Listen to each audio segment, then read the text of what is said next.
ముసలోడా.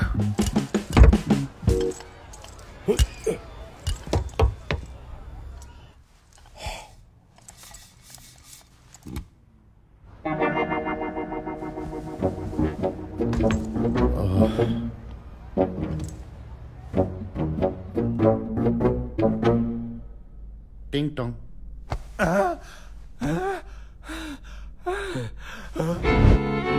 ఎంత ధైర్యంరా నా ఇంట్లో దొంగలా దూరటానికి? నీకు ఎంత ధైర్యం రా నా ఇంట్లో నన్ను దొంగల దుర్లో చేసావు? నీళ్ళేంట్రా, 2 ఏళ్ళైందిరా నువ్వు నాకు రెంట్ కట్టి. ఇంకా చాలు, నా కిడ్నీలు అమ్మైనా సరే నిన్ను చంపేమని బౌంటీ పెడతాను రా, ఇది కన్ఫర్మ్. ఎందుక కిడ్నీ యూనిట్స్ ఏదో నాకు ఇస్తే నీ రెంట్ పే చేస్తాగా. ఆ? నా దగ్గర ఒక ఐడియా ఉంది ముసలోడా. ఆ బైక్ తీసుకుంటా, ఇక పెద్ద బౌంటీలు యూనిట్స్ కాంప్లెక్స్ మెంబర్షిప్, నిన్ను కూడా విజిటర్ లో తీసుకెళ్తలే. ఫ్రెష్ గాలి, ఫ్రెష్ ఫుడ్.